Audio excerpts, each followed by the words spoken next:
Hi guys, स्वागत है आप लोगों का एक और नए एपिसोड में डी न्यूज़ के। मेरा नाम है कृपेश आडवाणी। यहाँ पर हम लोग बात करते हैं डिजिटल टूल्स की न्यूज़ के बारे में। बिना किसी डिले के शुरुआत करते हैं।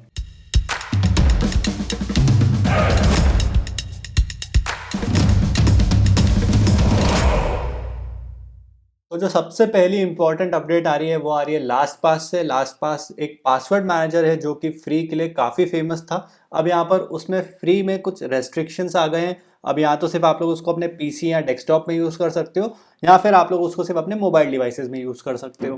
तो इसके लिए ऑलरेडी मैं एक डिटेल्ड वीडियो बना चुका हूँ कि ये क्यों बैड न्यूज़ है। अगर आप लोग लास्ट पास नहीं भी यूज़ करते हो तो भी ये कैसे इफेक्ट कर सकता है आपको, उसके लिए मैं ऑलरेडी डिटेल्ड वीडियो बना चुका हूँ। वो आपको आई बटन के ऊपर मिल जाएगा। अगली अपडेट यहाँ पे होस्टिंग कोलैबोरेशन को लेके आ रही है। एंड्योरेंस एआईजी ग्रुप जो था, वेब.com जो था, इन दोनों को क्लियर लेक कैपिटल ने एक्वायर कर लिया था। तो अब इन्होंने यहाँ पे इसको रीब्रांड कर दिया है न्यू फोल्ड डिजिटल के नाम से। अब जितनी भी एआईजी वाली कंपनीज थी जैसे कि डोमेन.com, रीसेलर क्लब, बिगरॉक, ब्लू होस्ट, ये सब अब न्यू फोल्ड डिजिटल के अंदर आएंगी। सो ये सबसे बड़ा जो होस्टिंग में एक्विजिशन था, जितनी जिनके पास सबसे ज़्यादा होस्टिंग कंपनीज है, शेयर्ड होस्टिंग कंपनीज हैं, वो न्यू फोल्ड डिजिटल के अंदर अब आ गए हैं ये सब लोग।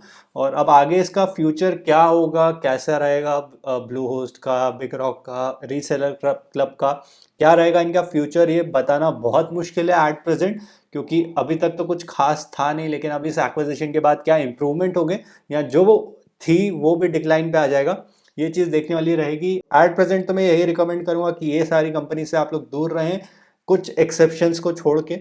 बाकी देखते हैं क्या कैसा इनका फ्यूचर रहता है, कैसा इनका रिस्पॉन्स रहता है। टेस्टिंग तो मैं करते ही रहूंगा। अगली अपडेट यहाँ पे वर्डप्रेस प्लगइन को लेकर के आ रही है, जिसमें काफ़ी बड़ा सिक्योरिटी फ्लॉ था। इस प्लगइन का नाम था वर्डप्रेस रिस्पॉन्सिव मेन्यू।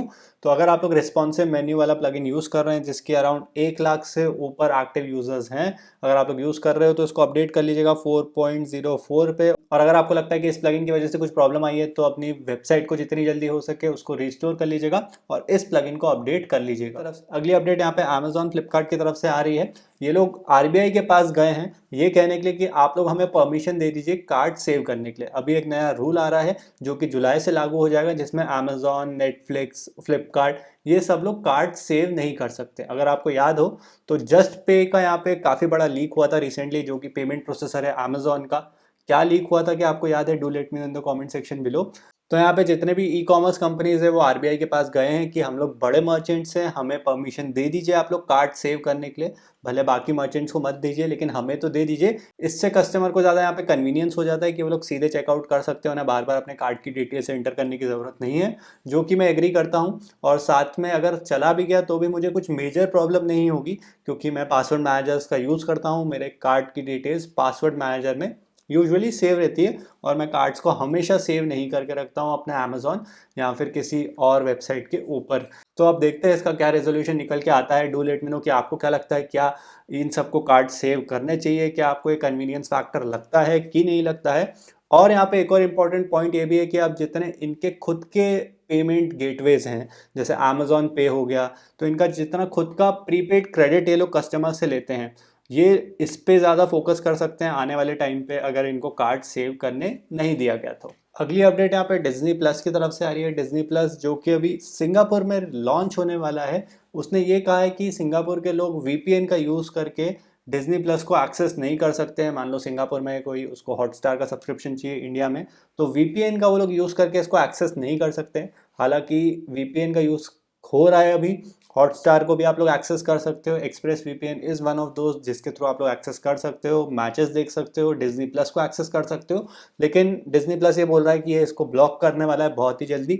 तो देखते हैं क्या वो वीपीएन को ब्लॉक करेगा और वीपीएन इसके अगेंस्ट में क्या लाते हैं, कैसे बचेंगे इन ब्लॉक से। और जो सबसे ज़्यादा ब्लॉक करता है वो I remember Amazon prime US वाला, वो सारे वीपीएन्स को बहुत जल्दी ब्लॉक कर देता है, वीपीएन आईपीस को बहुत जल्दी ब्लॉक कर देता है। नेटफ्लिक्स यहाँ पे काफ़ी चिल रहता है, उसको कोई दिक्कत नहीं है वीपीएन से ज़्यादा।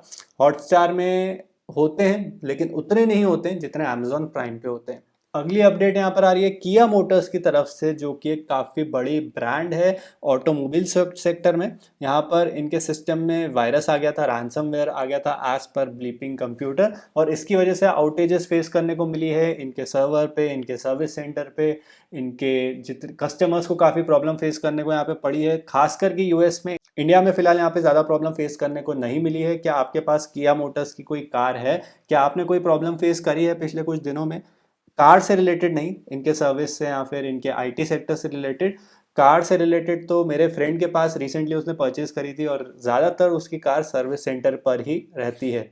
अगली अपडेट यहाँ पे ड्रॉपबॉक्स क्लाउड स्टोरेज की तरफ से आ रही है। कंपनी का ये कहना है कि उनके जो पेइंग सब्सक्राइबर्स हैं वो इस साल बढ़े हैं, 15.48 मिलियन हो गए हैं, पहले 14.31 मिलियन थे। तो जो कि अच्छी बात है, लेकिन स्टिल ड्रॉपबॉक्स की जो कंडीशन है वो कुछ ज़्यादा अच्छी नहीं है। एंड काफ़ी ही ज़्यादा यहाँ पे अनसर्टेनिटी चल रही है ड्रॉप बॉक्स के फ्यूचर को लेकर के, कहाँ पे जाएंगे, किस डायरेक्शन पे जाएंगे, क्लाउड स्टोरेज पे जाएंगे, कोई और सर्विस भी लाएंगे। तो देखते हैं। फिलहाल तो मैं आप लोगों को ड्रॉप बॉक्स ज़्यादा रिकमेंड नहीं करूँगा। अगली अपडेट यहाँ पे ट्विलियो की तरफ से आ रही है। इनका यहाँ पे रेवेन्यू Q4 में अराउंड 65% बढ़ गया है। ये मैं आपको क्यों बता रहा हूँ? ये मैं आपको इसलिए बता रहा हूँ क्योंकि बहुत सारे लोगों ने मुझसे पूछा था कि आप लोग एक 2 फैक्टर ऑथेंटिकेशन के लिए एक अच्छा ऐप बताओ। तो वो है ऑथी। ऑथी फ्री है, वो आता है ट्विलियो की तरफ से। और फ्री क्यों है? क्योंकि ट्विलियो यहाँ पे ज़्यादातर बिजनेसेस को प्रोवाइड करता है, बिजनेस को एपीआई प्रोवाइड करता है बिजनेसेस के लिए। यहाँ पे मैसेजिंग के लिए, ओटीपी के लिए जो एपीआईज वगैरह होती है वो उनको प्रोवाइड कराता है। तो उनका जो कॉस्ट है वो वहाँ से कवर हो जाता है। इसीलिए यहाँ पे जो इनका 2 फैक्टर ऑथेंटिकेशन वाला ऐप है ऑथी, वो फ्री है। तो आप लोग यहाँ पे ऑथी का यूज़ कर सकते हो। It is a good app. मैं खुद भी पर्सनली ऑथी का ही यूज़ करता हूँ 2 फैक्टर ऑथेंटिकेशन के लिए। अगली अपडेट यहाँ पे गूगल के बारकोड स्कैनर ऐप को लेकर के आ रही है, जिसमें एक मैलवेयर आ गया था जिसके बारे में हम लोग ने लास्ट वीक बात करी थी। ये ऐप काफ़ी पॉपुलरली डाउनलोडेड है। अब इसमें ये कैसे आया, किसकी वजह से आया, वो उसके धीरे धीरे यहाँ पे पत्ते खुल रहे हैं। तो लावा बर्ड करके है जिसके पास ये प्रेजेंटली ऐप था, उन्होंने कहा ये उनके थ्रू नहीं आया है। उन्होंने ये ऐप किसी को रिसेंटली सेल किया है, और उन्होंने यहाँ पर एक कोड को पब्लिश कर दिया था बिना उनसे पूछे। इस पर आपको मैलवेयर बाइट्स पे एक डिटेल्ड आर्टिकल मिल जाएगा कि उन्होंने क्या कहा, कैसे ये पूरा प्रोसेस हुआ, कहाँ पे गलती हुई। तो अगर आप लोग एक ऐप डेवलपर हो, अगर आप लोग ऐप को ट्रांसफ़र करते हो, तो ये बहुत इंपॉर्टेंट है। ये बहुत एक लूप होल था। तो इसको आप लोग आराम से पढ़िएगा, समझिएगा। मैं इसका लिंक नीचे डिस्क्रिप्शन पे दे दूंगा। अगली अपडेट यहाँ पे कांग्रेस की वेबसाइट की तरफ से आ रही है। इन्होंने यहाँ पर एक वेबसाइट लॉन्च करी है जहाँ पे इन्होंने कांग्रेस के सोशल मीडिया वॉरियर बनने के लिए इनवाइट किया है, जहाँ पे अराउंड 5 लाख वॉलंटियर्स ने रजिस्टर भी कर लिया था। और ये पाया गया है कि इस वेबसाइट में बहुत सारे सिक्योरिटी फ्लॉज थे। इनफैक्ट जो भी लोगों ने यहाँ पे डिटेल्स डाली है वो ऑलरेडी लीक हो चुकी है। और इस वेबसाइट के सिक्योरिटी प्रोटोकॉल्स इतने बुरे थे कि वेबसाइट के जो पासवर्ड्स भी यहाँ पे सेव किए गए थे, वो जिन्होंने अकाउंट बनाया था उनके पासवर्ड्स भी यहाँ पे प्लेन टेक्स्ट में सेव किए गए थे। प्लेन टेक्स्ट में 2021 में कोई भी जो समझदार डेवलपर है वो यहाँ पे पासवर्ड्स को ऐसे सेव नहीं करता है, उसको हमेशा एनक्रिप्टेड फॉर्मेट में ही सेव किया जाता है। तो ये फिलहाल बहुत बड़ा फ्लॉ है यहाँ पर। और अगर आप लोगों ने भी इस वेबसाइट पे रजिस्टर किया था, तो अपने जितनी भी डिटेल्स हो सके, जो भी आज जहाँ पर भी आपने वो पासवर्ड्स वगैरह यूज़ किए थे, उसको जल्दी से जल्दी चेंज कर लीजिएगा। अगली अपडेट यहाँ पर आ रही है यांडेक्स की तरफ से। यांडेक्स जो कि एक काफ़ी पॉपुलर कंपनी है, रशिया की गूगल इसे हम लोग कह सकते हैं। वहाँ पर एक काफ़ी इंटरेस्टिंग न्यूज़ निकल के आई है कि उनका जो एक एम्प्लॉय था उसने वहाँ पर अनऑथराइज्ड एक्सेस दे दिया दूसरे लोगों को। यहाँ पे अराउंड 5,000 ईमेल्स का अनऑथराइज्ड एक्सेस दिया गया था उस एम्प्लॉय की वजह से। तो ये एक काफ़ी बड़ी चीज़ है कि आपका एम्प्लॉय ने ही डेटा यहाँ पे लीक कर दिया है। तो क्यों किया इसके बारे में ज़्यादा इन्फॉर्मेशन नहीं है अभी, लेकिन यांडेक्स वाले ये कह रहे हैं कि उस एम्प्लॉय को यहाँ पे फायर कर दिया गया है। यांडेक्स की क्लाउड स्टोरेज भी है, उसमें आपको फ्री क्लाउड स्टोरेज भी मिलती है, मोबाइल के लिए भी मिलती है। उसके बारे में मैं डिटेल्ड रिव्यू अपने ब्लॉग पे कर चुका हूँ, आपको आई बटन के ऊपर मिल जाएगा, डिस्क्रिप्शन में भी मिल जाएगा। तो वो जाके आप लोग रीड कर सकते हैं। एटलीस्ट इस मामले में तो गूगल यहाँ पे स्ट्रिक्ट रहता है कि उनके एम्प्लॉयज़ को ज़्यादा एक्सेस नहीं मिल सके। उनके एम्प्लॉयज़ पे एक स्क्रूटिनिटी रखी जाती है कि वो किसी और का डेटा यहाँ पे लीक नहीं कर सके।